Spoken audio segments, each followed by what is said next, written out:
지금은 교회 절기상으로 사순절기가요. 지금 계속해서 예수님의 고난 받으심과 죽으심에 대하여서 설교를 하고 있는 중입니다. 이런 우물의 말씀을 통해서 예수님의 장례를 지고는 사람들, 이 예수님의 장례는 왕의 장례였다. 라고는 그 제목으로 함께 은혜를 나누고, 예수님의 죽으심을 보면 그 가정들과 어떻게 죽으신가 이런 모든 것들이 이야기되어 있습니다. 원인은 스트롱컴이었고 과정은 수선했고 결과는 분명히 나타났습니다. 사람의 죽음은 이것으로 끝이 아닌 것 같아요. 죽음은 끝이지 뭐. 안녕식 처리가 있어야 되었고 살아있는 동안 영을 닫고 있던 육신, 즉 영이 입었던 옷, 이 육신이 옷이잖아요. 이 옷을 반드시 누구든지 벗어놓고 가야 돼요. 자신이 벗은 옷을 자신이 처리할 수 있는 세상에 아무도 없습니다. 자신이 입었던 옷을 자기 스스로 개국할 수도 없어요. 그냥 자기는 빠져나가 천국이든 지옥이든 가고 있고, 이 옷은 그대로 그냥 그 자리에 있는 겁니다. 누구든지 그 벗어놓은 육신의 옷은 누가 처리를 해야 되느냐. 그것은 가까운 사람들이 혹은 당하는 사람들이 깨끗하게 사랑하고 귀하게 그렇게 처리를 해주어야 돼. 예수님도 역시 마찬가지예요. 예수님조차도 그 육신의 옷을 예수님이 스스로 치우시 않으셨어요. 못하셨습니다. 누가 치웠습니까? 그를 사랑하는 사람들이 치웠습니다. 그것을 일컬어 올리는 그의 공의입니다. 그런데 이 장례를 보면 이거는 그냥 보통 사람들의 장례가 아니라 그들은 그냥 치른 장례였지만, 물론 정성을 다한 장례였지만 보면 이건 왕의 장례예요. 라고 하는 거예요. 우리 본문의 38절로 41절을 다시 한번 읽어보면 어떤 특이점들이 있는가 한번 보십시오. 아리마대 사람 요셉은 예수의 제자였나. 유대인이 두려워해 그것을 숨기더니 이 일 후에 빌라도에게 예수의 시체를 가져가기를 고하며 빌라도가 허락하는지라 이어나서 예수의 시체를 훔쳐갑니다. 일찍이 예수께 밤에 찾아왔던 니고데모도 놀랍고 신명 섞은 것을 100리터쯤 가지고 오지. 이 예수의 시체를 가져다가 유대인의 장례법대로 그 향품과 함께 세마포 묻었다. 예수께서 십자가에 못 박히신 곳에 동산이 있고 동산 안에 아직 사람을 장사한 일이 없는 새 무덤이 있는지. 어떤 특이점이 있습니까? 자, 니고데모가 가지고 온 것이 물약과 침향 섞은 것 100리터쯤이었다라고 기록되어져 있습니다. 이 장례 용품의 양은 보면 그냥 보통 민간인들이 쓰는 정도의 장례 용품이 아니고 그 양이 아니고 이 양은 왕의 장례를 치를 때 사용되어지는 것만큼의 양이다라고 합니다. 그리고 또 요셉, 아리마대 사람 요셉이 준비한 예수님의 무덤.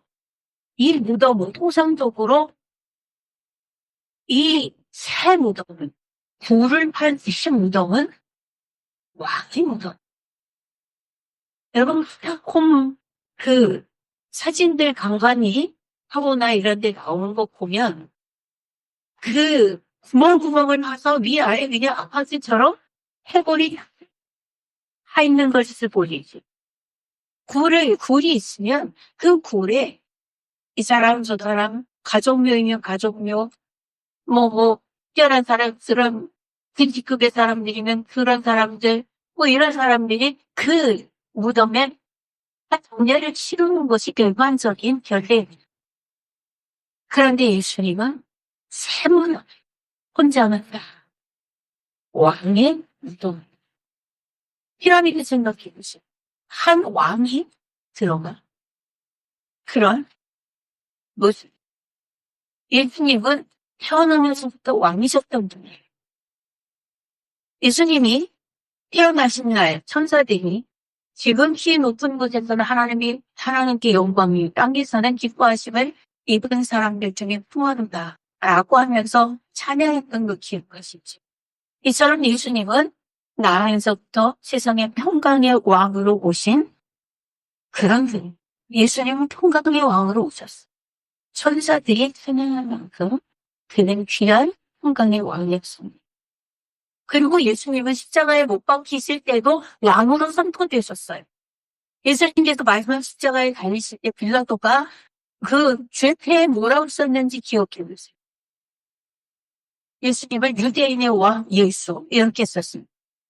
그런데 내 제사장들이 쫓아와서 뭐라고 빌라도에게 얘기했어요. 유대인의 왕이라 쓰지 말고 자칭 유대인의 왕이라 이렇게 써달라고 얘기했어요. 그랬더니 빌라도가 그걸 듣고는 했어요? 안 했어요. 빌라도가 뭐라고 했냐면 거절하면서 나는 내가 쓸 것을 썼다. 이렇게 얘기했어요. 예수님은 베들레헴 북한으로 오셨어요. 그리고 십자가에 못 박혀 돌아가셨습니다. 그러나 베들레헴 마구간에 오신 예수님은 평강의 왕으로 이 땅에 오셨고 십자가에 달려 돌아가신 예수님은 빌라도에 의해 유대인의 왕으로 공식적으로 선포된 겁니다. 정말 공식적인 선포예요. 예수님은 모든 인류의 왕으로 오셨어요. 섬김을 받는 세상의 왕의 모습이 아니라 숨기는 하늘의 왕으로 오셔서 숨으셨어요. 세상의 권력을 가진 사람들은 그 위에 올라서서 명령하지. 사람들 위에 올라서지. 그러나 예수님은 섬겨 오히려 세우시는 그런 섬김의 왕이셨어요. 또 예수님은 왕 중의 왕이다 라고 성경은 말합니다. 요한복음을 쓴 이 요한은 요한 1, 2, 3절을 쓴 이 요한이 마지막으로 요한계시록을 기록하면서 요한계시록 1장 5절로 6절에는 이렇게 얘기합니다. 또 충성된 증인으로 죽은 자들 가운데에서 먼저 나시고 땅의 임금들의 머리가 되신 예수 그리스도로 말미암아 은혜와 평강이 너희에게 있기를 원하노라. 우리를 사랑하사 그의 피로 우리 교회에서 우리를 해방하시고 그의 아버지 하나님을 위하여 우리를 나라와 제사장으로 삼으신 그에게 영광과 능력이 세세토록 있기를 원하노라. 이렇게 기록하고 있습니다. 요한은 예수님은 평강의 왕으로 오셨고 예수님은 왕 중의 왕이다 라고 선포하고 있습니다. 모든 인간들 위에 태어났어요. 머리가 되신 예수님. 왕 중의 왕입니다. 그 왕은 다시 오실 겁니다. 역시 요한계시록 1장 4절과 7절에 보면 요한은 아시아에 있는 7교회에 편지한 하느님 이제는 계시고 전에도 계셨고 장차 오실 이와 그의 보좌 앞에 있는 7명 그는 장차 오실 왕이신 예수님을 요한계시록 1장에서 분명히 드러내어 말씀하고 있습니다. 그럼 또 이렇게 오실 때의 모습에 대해서 이렇게 말씀합니다. 볼지어다 그가 구름을 타고 오시니 각 사람의 눈이 그를 보겠고 그를 찌른 자들도 볼 것이요 땅에 있는 모든 족속이 그로 말미암아 애곡하리니 그러하리라. 구름을 타고 오신다는 얘기는 데살로니가 후서에서 바울도 그 얘기를 했어요. 풍사장에 나타요. 구름을 타고 오시는 그 예수님의 재림의 광경을 기록하면 예수님은 왕이십니다. 장례조차도 그들은 왕의 장례로 준비하고 치른 것이 아닐지 모르겠어요. 그들은 그냥 그렇게 예수님의 장례를 치르기 위하여서 그렇게 했지만 하나님의 역사가 예비하신 왕의 장례로 씹어오시도록 그렇게 인도하심이 보여줍니다.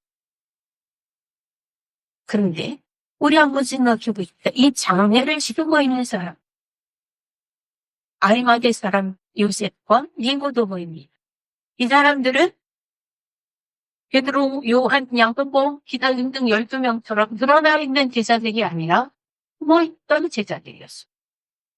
오늘 38절에 보면 오늘 보면 38절입니다.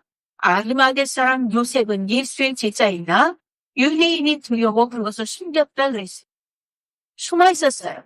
아무도 그가 예수님 따라다니는 사람이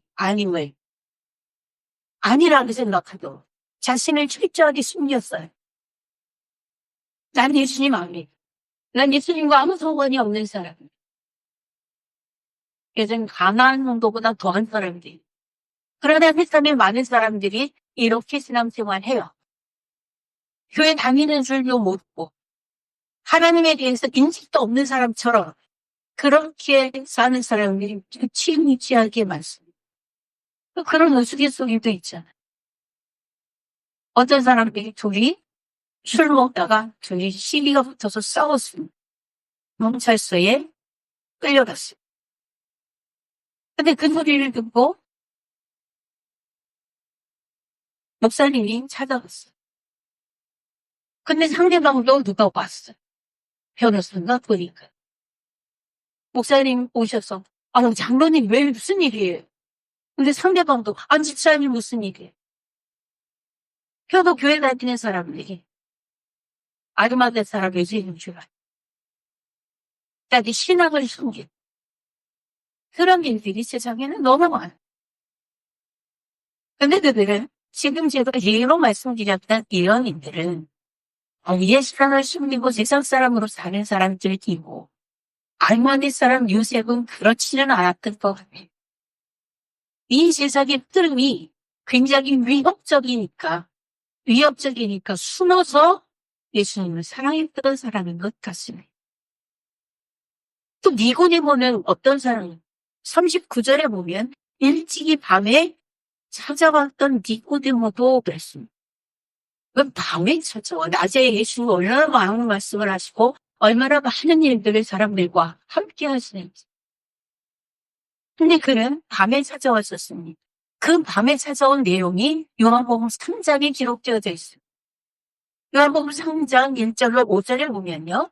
예수님과 니고데모하고 이야기하는 대화의 내용이 3장에 굉장히 많은 양이 16절까지 기록되어져 있습니다.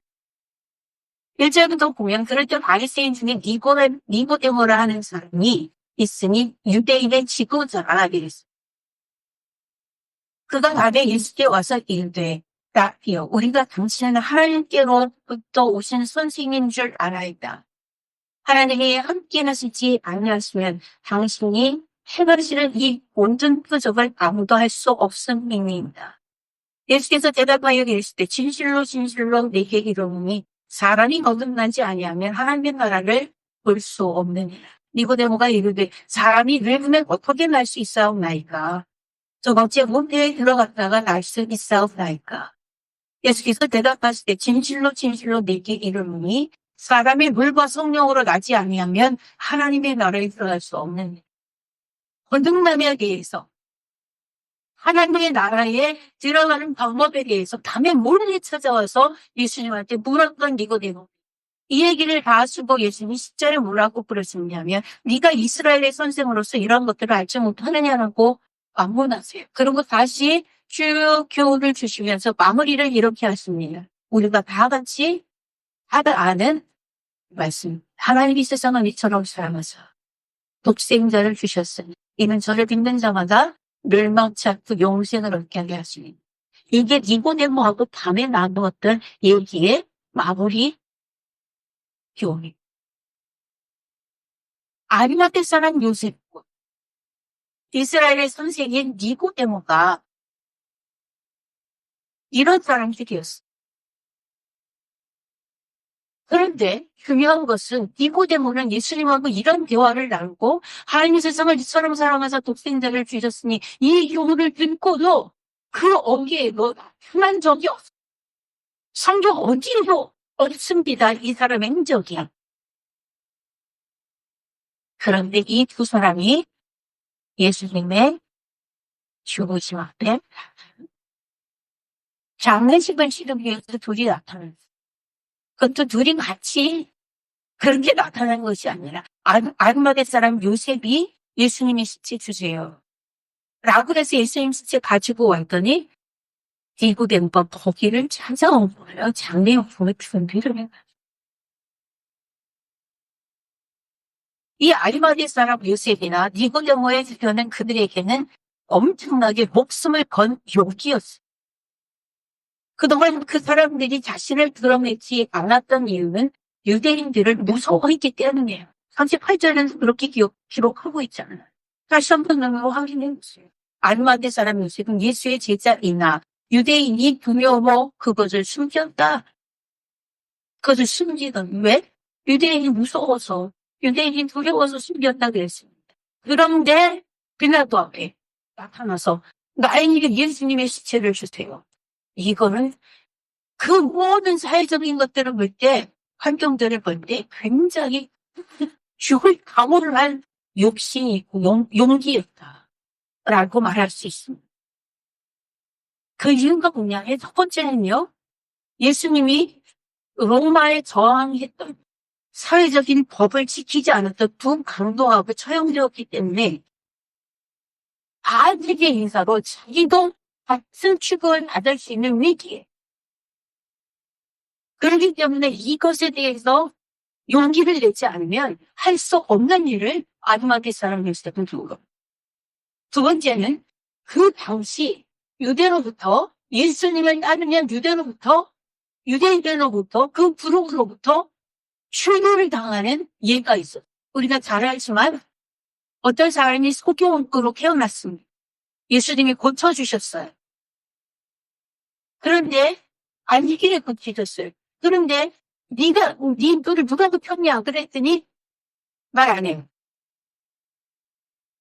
물어본 것 같습니다. 네 아들이 날 때부터 소경인 거 맞아? 예, 맞습니다. 어떻게 고쳤어? 누가 고쳤어? 그러니까 그 부모가 대답 안 해요.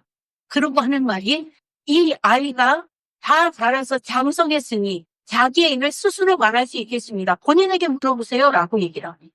그리고 성경에 그 얘기 끝에 기록해 놓은 것이 무엇이냐면 이들이 틀려당할까 두려워하면더라 이렇게 기록하고 있습니다. 그 당시에는 예수님을 따르는 사람들은 유대인의 그 무리에서 출교당했어요. 바리새인도 할 수 없었고요. 서기관도 할 수 없었습니다. 그 대제사장의 그 신앙의 위에 들어갈 수 없었어요. 예수님을 그 쫓는 사람들은 출교당했다. 그러니 아리마대 사람 요셉이 빌라도 앞에 나타나서 예수님 시체 내게 주세요. 내일은 안식일이기 때문에 오늘 장례를 시도해야 되겠습니다. 라고 하는 이 용기, 이 말을 목숨을 건 용기를 낸 이렇게 이야기할 수 있어요. 또 세 번째는 사회적으로 수치스럽게 죽었잖아요. 가장 수치스럽게 참하게 죽은 것이 십자가형인 거죠. 이렇게 죽은 사람과 혈통 속이다라고 하는 불명예를 그는 가질 수 있어요. 이런 상황에서 그동안 제자이었던 것을 숨기던 아리마대 사람 요셉이 예수님의 시체를 주세요. 이야기해요.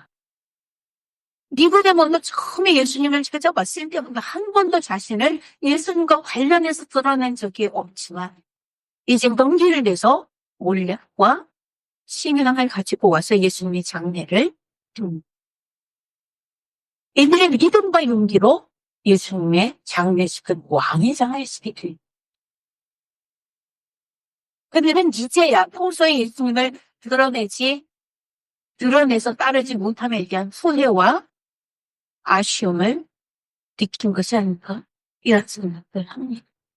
내가 왜 예수님 살아계실 때 적극적으로 예수님을 따르고 그 말씀 가운데 서고 주님과 동행하지 못했어.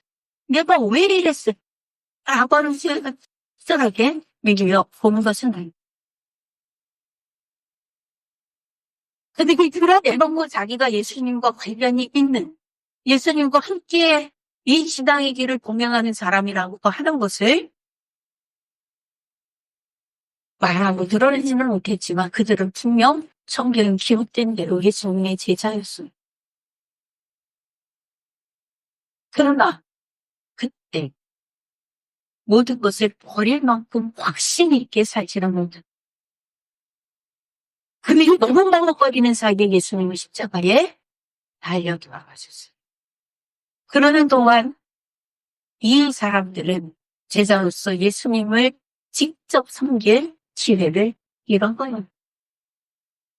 예수님을 잘 섬길 수 있는, 예수님의 말씀을 따라 하나님의 살아계심을 느끼며 보여줄 수 있는 기회를 잃어요.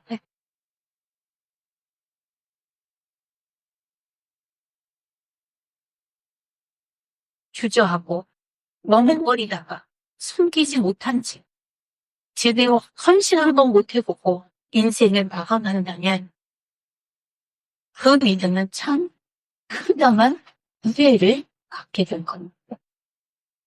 그래서 이제 늦었지만 지금이라도 용기를 내어서 죽음을 무릅쓰고 자신을 드러내어 헌신의 기회를 만드는 요셉과 니고데모처럼 우리 역시 지금이라도 적절한 시간에 적절한 장소에서 주님의 뜻에 맞는 적극한 일을 하는 제자의 삶을 살 수 있기를 주님의 이름으로 기도하겠습니다.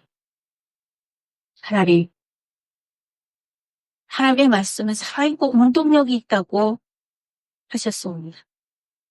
근데 그 살아있고 운동력 있는 말씀을 사모하고 읽고 묵상하고 따라감에도 불구하고 영일이 죽은 사람처럼 아무것도 드러내지 못하고 빛이 안에 있으면 자연스럽게 빛을 비추게 되어져 있는데 빛도 나지 않게 세상 사람 흉내만 내면서 그렇게 살아가는 우리의 삶의 구석구석에 흔적되겠으니 주님 불쌍히 여겨주셔서 때는 전 후회로 눈물을 흘리는 것이 아니라 지금이라도 하나님 그 세상의 흔적들을 과감하게 내려놓고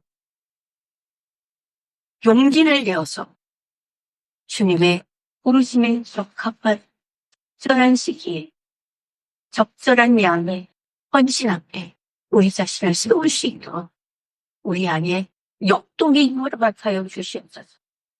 다시 서기를 원합니다. 다시 서기를 원합니다. 새롭게 시작하기를 원합니다.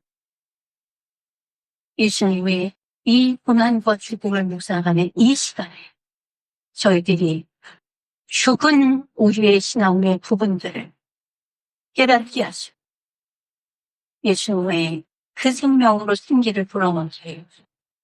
예수 그리스도의 이름으로 기도하옵나이다.